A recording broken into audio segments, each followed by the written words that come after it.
Hi hello ಸ್ನೇಹಿತರೆ, welcome to tractor Pragati YouTube ಚಾನಲ್ಗೆ ಎಲ್ಲರಿಗೂ ಆತ್ಮೀಯವಾದಂಥ ಸ್ವಾಗತ. ಇವತ್ತಿನ ಇದೊಂದು ವಿಡಿಯೋದಲ್ಲಿ ಸೋಲಿಸ್ 2216 ಟ್ರ್ಯಾಕ್ಟರು ಮಾರಾಟಕ್ಕೆ ಸಿದ್ಧವಾಗಿದೆ. ಇದಕ್ಕೂ ಮುನ್ನ ಸ್ನೇಹಿತರೆ, ಟ್ರ್ಯಾಕ್ಟರ್ ಪ್ರಗತಿ ಯೂಟ್ಯೂಬ್ ಚಾನಲ್ನ ಸಬ್ಸ್ಕ್ರೈಬ್ ಆಗದಿದ್ದರೆ ಸಬ್ಸ್ಕ್ರೈಬ್ ಆಗಿ. ನಾವು ಪ್ರತಿದಿನ ಸೆಕೆಂಡ್ ಹ್ಯಾಂಡ್ ವಾಹನಗಳು ಮಾರಾಟಕ್ಕೆದ್ದು ಬಂದರೆ ಅವುಗಳ ವಿಡಿಯೋವನ್ನು ಅಪ್ಲೋಡ್ ಮಾಡ್ತಾ ಇರ್ತವೆ. ಚಾನಲನ್ನು ಈಗಲೇ ಸಬ್ಸ್ಕ್ರೈಬ್ ಆಗಿ. ಹಾಗೆ ನಿಮ್ಮ ಮುಂದೆ ಇದೆ ನೋಡಿ ಸೋಲಿಸ್ ಸ್ನೇಹಿತರೆ 2216 ಮಿನಿ ಟ್ರ್ಯಾಕ್ಟರು 22 HP ಟ್ರ್ಯಾಕ್ಟರ್ ಸ್ನೇಹಿತರೆ.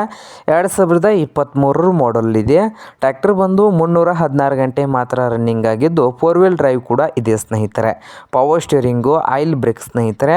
ಹಾಗೆ ಇಂಜನ್ ಆ್ಯಂಡ್ ಗೇರ್ ಬಾಕ್ಸ್ ಕೂಡ ಗುಡ್ ಕಂಡೀಷನಲ್ಲಿ ಇದ್ದು, ಈ ಸೋಲಿಸ್ 2216 ಟ್ರ್ಯಾಕ್ಟರ್ನ ಮಾರಾಟದ ಪ್ರೈಸ್ ಬಂದು 3,50,000. ಓನರ್ ಬಂದು 3,50,000 ಓನರ್ ಹೇಳ್ತಾ ಇದ್ದಾರೆ. ಇದೇನು ಫೈನಲ್ ಆಗೋದಿಲ್ಲ, ಇನ್ನೂ ವ್ಯವಹಾರ ಕೂತ್ರೆ ಹೆಚ್ಚು ಕಡಿಮೆ ಆಗ್ತದ. ಹಾಗೆ ಈ ಸೋಲಿಸ್ 2216 ಟ್ರ್ಯಾಕ್ಟರ್ ಇರುವ ಲೊಕೇಶನ್ ಬಂದು ಬಿಜಾಪುರ ಲೊಕೇಶನಲ್ಲಿ ಮಾರಾಟಕ್ಕೆ ಇದೆ. ನಿಮಗೇನಾದರೂ ಬೇಕಾಗಿದ್ದರೆ ಓನರ್ಗೆ ಕರೆ ಮಾಡಿ ಖರೀದಿ ಮಾಡಿ. ಓನರ್ ನಂಬರ್ ವಿಡಿಯೋದ ತೆಳಗಿರುವ ಟೈಟಲಲ್ಲಿ ನಂಬರ್ ಇದೆ, ಆ ನಂಬರ್ಗೆ ಕರೆ ಮಾಡಿ ಖರೀದಿ ಮಾಡಿ. ಹಾಗೆ ಚಾನಲ್ ಕೂಡ ಸಬ್ಸ್ಕ್ರೈಬ್ ಆಗಿ. ವಿಡಿಯೋ ಇಷ್ಟವಾದರೆ ಲೈಕ್ ಕೂಡ ಮಾಡಿ ಸ್ನೇಹಿತರೆ.